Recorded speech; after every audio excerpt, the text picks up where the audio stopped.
Hi guys, this is Carlos Machuca, International Project Chair for the Anchorage Midtown Rotary, and I would like to present the following PowerPoint presentation, which has to do with an international project, educational project in Guayaquil, Ecuador. Also, I want to thank you for allowing me to do this presentation, and I hope you guys can give us a hand with the project. The location of the project is going to be in Guayaquil, Ecuador. To be specific, there are two areas, one called Isla Trinitaria with a population of 750,000 people, and Monte Sinaí with a population of 250,000 people. Guayaquil is the largest, most populous city in Ecuador with approximately 3.75 million people in the metropolitan area. The objective of the project, as I mentioned before, is an educational project. We are going to fund school equipment for a foundation called Fundación Kairos, a nonprofit organization which provides free education for abused, neglected, and orphaned children from kindergarten to high school. Also, not necessarily you have to be an orphan or a neglected kid to get free education from Fundación Kairos, since their school have become so popular around the area that now I would say 75% of all the kids there they just come from good families. Father Simon founded Fundación Kairos 14 years ago. Currently, he runs 9 schools, which provide, like I said, free education for approximately 9,000 children. The equipment that we are going to purchase will be used in 7 of the schools and will benefit approximately 5,000 kids. As you can see on the photo there, that's Father Simon, and the photo on the right below is the school, Fundación Kairos, and also he works as a school and also as part of the orphanage. Let me talk to you a little bit about Father Simon, and that's one of the reasons that I flew to Ecuador a couple of months ago, just to meet with him and to see who are we helping here. Father Simon is the founder and executive director of the Fundación, of the foundation. He belongs to what is called the Samascan Order of Priests, also known as the Company of the Servant of the Poor, very similar to the organization that Mother Teresa belonged or used to belong to. It's a branch of the Catholic Church. It was founded in 1534. The mission of the objectives of the Samascan priesthood, which is something that interested me because I want to always know what is the motivation behind the people that do this kind of work, is primarily to care of the orphans at disadvantage, treatment of youth at risk, rehabilitation of drug addicts. They believe in very strong and high education. Of course, they do the pastoral care and the spiritual guidance, and they do the pastoral care for minorities. They live in communities.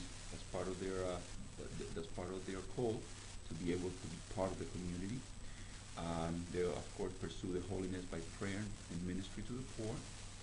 They live in humility and meekness, and I was a witness of that, and they love to work. I mean, this Father Simon only sleeps 4 hours a day, and the rest of the day he's just working.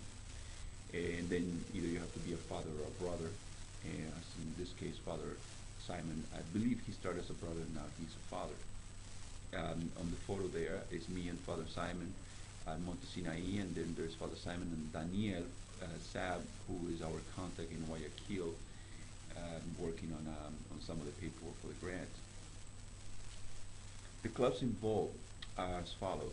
The host club, the ones who are going to be in charge of writing and managing the global grant, is going to be the Rotary Club of Guayaquil. As you can see on the photo there on the upper right, those are some of the members there. And our main contact there is Daniel Saab, who is the person that you saw on the previous slide in the photo. The guest club, as you know, if you have done grants before, you need always a host and a guest club. It's going to be us, the Anchorage Midtown Rotary. We'll be in charge of seeking funds from other Rotary clubs, so we can reach our goals. The main contact is myself, Carlos Machuca. Also, on the Guayaquil side, we're going to have the Interact Club, which is high school students from Club Liceo Panamericano, which is one of the high schools there, and they will help us on the fundraising activities. We also have, also involved is going to be the Rotaract of Guayaquil, and they're going to help on the fundraising activities and also the setup of the equipment. As you know, the Rotaracts are a little bit older than the high school kids. they're more like college kids, and they will get involved. And last but not least, any club in Alaska, the low 48s, or E-clubs, any club that wants to get involved and help us raise funds or donate money to this project is welcome. And of course, you will be part of this international project. What's the project cost? I have tentative so far because we're still tweaking some of the numbers. Hopefully we can lower this a little bit. We're trying to get some discounts on some of the equipment. But what we have here so far is the student, as you can see, we're going to have desks, we're going to have blackboards, computers, projectors, ventilators, clothes hangers, photocopy machines, cabinets, plastic chairs, and plastic tables. This is going to go to several schools, which I'm going to detail in the coming slide, where this equipment is going to be distributed. But as you can see, the total amount of money here is $207,970. That's the money that hopefully we have to only raise half of that because of the global grant. But it all depends how we get the money. And as you notice, and I would like to explain, there is a cost here which is called the BTT, travel expenses, and this is something that is requested by the global grant, specifically for educational, where once a project is done and we need to go there and verify the equipment is all set up, and we're going to have to go there and show people how to use the equipment. The Rotary Global Grant wants 3 people to go on that, and they will pay for the expenses. As is a requirement. We didn't have it at first. Increased our budget, of course, but we have to do it. The only other thing that is missing here, we are trying to get for free. We have some connections in Guayaquil, is the extended guarantee on the equipment. And I'll explain that in the coming slide. How is the equipment going to be distributed? Well, the equipment is going to be distributed as follows. It's going to go to 6 schools in Isla Trinitaria, and it will go to 1 school in Monte Sinai. That's for a total of 7 schools. As you can see on your upper right corner, that's the only school that Father Simon has so far in Monte Sinai. And then there's going to be the 6 schools in Trinitaria Island, which is, as you can see, that's the main school there. But the other ones are pretty much the same size, and they're very secure. Okay, so here I would like to mention something that it's the other reason why I traveled to Guayaquil. When Guayaquil Rotary Club approached me about 3 or 4 months ago about this project, they sent me the budget, the cost of the project, and I noticed that about 65% of the project was going in equipment such as PCs, computers, and projectors. And I figured, maybe some people like me think, well, wait a minute, there's such a poor neighborhoods with so many needs, do they really need PCs and projectors, Couldn't they be putting that money to something a little bit more, I guess, productive or practical? Anyway, so I flew to Ecuador, I paid my own expenses, and I went and visited the schools, and I went to meet with Father Simon. And I told Father Simon, look, I love the project, I would like to help you, but I want you to explain to me, I want you to sell me the idea, why do you need this digital virtual aula, so that he calls them, or in English would be digital virtual classrooms. So I told him, sell the project to me, see if it makes sense. If you sell it to me, I will be 100% trying to help you raise the funds. And I have to gladly say that he did. And he explained to me, and I saw and I witnessed that. He explained to me the challenges that he has to bring good educators to Isla Trinitaria and to Monte Sinai. He strongly believed that the only way to give these children in those areas the freedom of mobility, self-respect, high standards, and high self-esteem is providing them with a high quality of education. And I was a witness of that. I saw how clean the classrooms were. I saw how well behaved, clean-cut the kids were at the school. And I noticed the educators just totally engaged with the kids in every school that I visited there. As a matter of fact, I was told that about 4 or 5 months ago, 3 of the kids that came from high school from Father Simon's schools took an exam to enter into the university, and there were 3 of the highest scores they had that year for entering the university. That's like the ACT test here in the United States, I guess. And so they were very proud of that. And like I said, I was a witness of the high standards in education that they're providing. Um, Additional to that, Father Simon started a pilot project about a year ago already. He tested it for a year using a digital virtual classroom.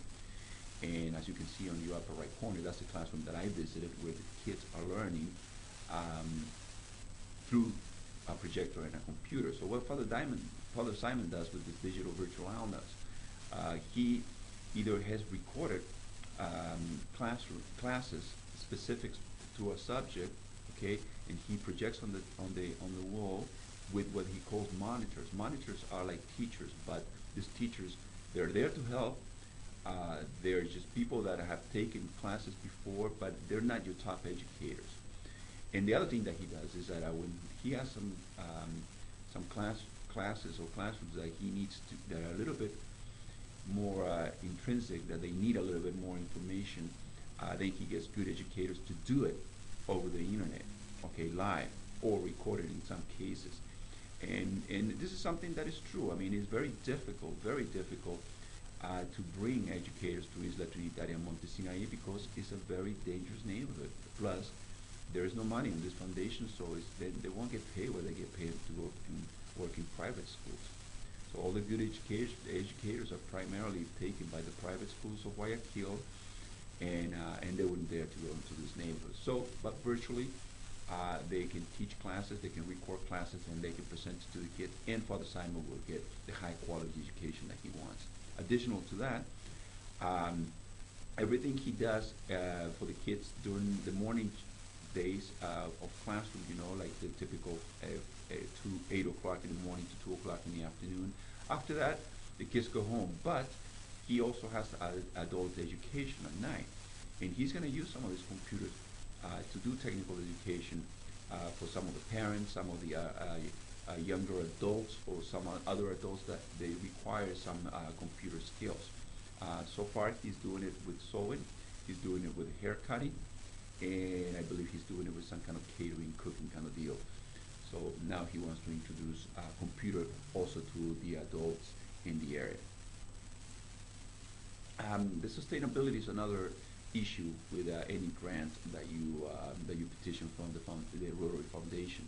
So we decided to do as follows. As you know, most grants they require a 3 to 5 year sustainability on the equipment. So with the computer equipment, if we're gonna extend the guarantee, we're gonna do the same with the projectors. We're gonna do the same with the photocopiers. So we're gonna extend the guarantee to 3 or 5 years, depending on what we can get for free, because they already told us that we might be able to do that. With the software, it's going to be donated and maintained and supported by Microsoft Guayaquil. We already talked to them, and they will donate all of the software that is needed for the equipment. This, furnitures, and miscellaneous items that you saw on that list will be maintained by the children's parents. And as you can see on your lower right corner, there's a list which is going on in all of the schools. Who cleans the bathrooms this week and who cleans the classrooms this week. They take turns, and Father Simon said that everybody's very well engaged and works very well. On your upper right corner is University Federico Santa Maria of Guayaquil, which is a very prestigious university. As a matter of fact, it has links with MIT here in the United States, like a sisterhood kind of deal. And they say that whatever type of sustainability that is not supported, they will provide it for free. And that means sending some of their students with their technical abilities to clean the viruses of the computers once in a while, maintain the systems remotely. They can do a lot of stuff like that and maintain our equipment. Okay, so how do we pretend to fund this project? Well, the Rotary Foundation Global Grant is going to be used. At least, hopefully, we expect 15% of the funds coming from the global grant. Other things are like district designated funds. I know a lot of you guys already probably exhausted your DDF, but the good thing about district designated funds or DDF is that it's a one-to-one, dollar for dollar with the foundation. So if we get $1 on DFF from you, the foundation will match it for $1. Now with club donations such as cash, we hope that any club in Alaska, any club in the low 48s, which I talked to one of the clubs in the low 48s that is willing to help us, and I hope you guys from the E-Club can help us with cash also. The only problem with that is just a 50 cent to a dollar. So for every dollar that you give us, the foundation will give us 50 cents. But we're going to need as much money as we can, so anything will help. And all the fundraising activities in Guayaquil will be taken care by Fundación Kairos, the Interact Club, the Rotaract Club, and of course the Rotary Club of Guayaquil. So those are the ways, that's at least the scheme that I have so far on how to be able to fund this project. Well, let me show you here a little bit of what Isla Trinitaria used to look like at the beginning. As you can see, this is 750,000 people live there, and it was hard for me to believe at first, but then when I was there, I realized that yes, that's 750,000 people live there. These pictures are probably like 14 years ago, and the ones on the top. So you can see the conditions were horrible. They were just squatters trying to live close to work and in the port specifically. That's on the pictures on below, on the right and your left. This is how it looks today. I mean, a lot of changes have happened in the past 14 years since Father Simon arrived, and a lot of people have told me that the same thing.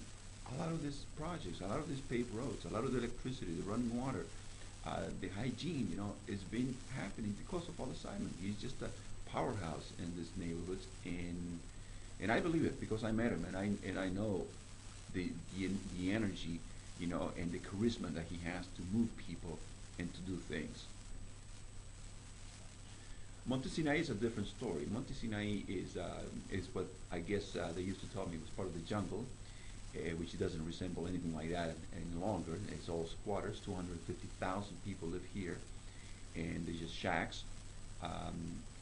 Most of the houses, some of the houses are made out of brick, but most of the other houses are just made out of light material, some wood, as you can see in some of the photos there. And there was only one school so far in Monte Sinai, and Father Simon is planning in building more schools as time goes by.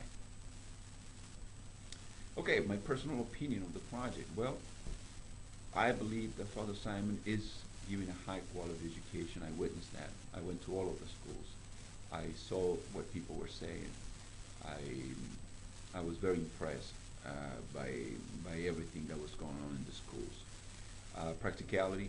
Father Simon is a very practical person. He uses the schools for everything. He uses the school to teach the kids in the mornings.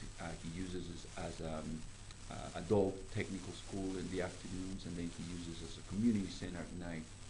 And he just doesn't waste any time or money or resources with what he has. I don't think I have to say anything about his devotion. He's totally devoted to his people and to any project that comes to Sinai or Trinitaria. The environment that he has created, I found it to be secure, friendly, very encouraging, because even though I was in probably one of the most dangerous areas of Ecuador, I always felt secure. I always felt that people, even though it was a rough area, people were friendly in the neighborhoods. I was walking with Father Simon. Now that's probably because I was walking with Father Simon. If I was walking by myself, I don't think it would have been the same. But since I was walking with him, and people recognize him, and they just love what he's doing. I mean, he's doing it for the community. He's doing it for the kids. Optimization of the resource. That's another thing that I noticed. I mean, look at the tiles on that school. I mean, he recycles. He goes to constructions and tell them, give me a tile. If you have a tile, 2 tiles left over, can I have them? He uses a tile. It looks like mosaics, as you can see, and even pieces of tiles he recycles and he uses on his schools. I found that to be an incredible optimization of resources. Also, the social impact that he's having in the community and the community transformation is just incredible. And I will tie this to the progress. As you can see, they have paved the roads, electricity, water has come into these areas. The social impact and the community transformation is just enormous. And the community involvement, of course. I mean, seeing the parents involved with educating themselves and with the education of their kids, it was just amazing. I mean, it was a great feeling to see this community so tight. My last comment has to do more with the name of the project, which is an educational project, as I mentioned before. Even though the funds and the grant that we're seeking will be tagged as educational projects, it's important to notice that the areas that we help in Trinitaria and Sinai considered red zones. Um, but because of red zone, which means high crime, of course, the funds can easily be justified or tagged peace, economic, and or community development areas of focus for the funding, because we are really doing that with this education that we're providing. We're creating peace in this area, and we are creating an economic and a community development. I believe this was important to mention. Well, I want to thank you. My contact information is here below. You can call either my work number, or you can call myself, or you can email. I want to thank you again for allowing me to present to your club, and please help me and see if we can make this happen. Thank you very much.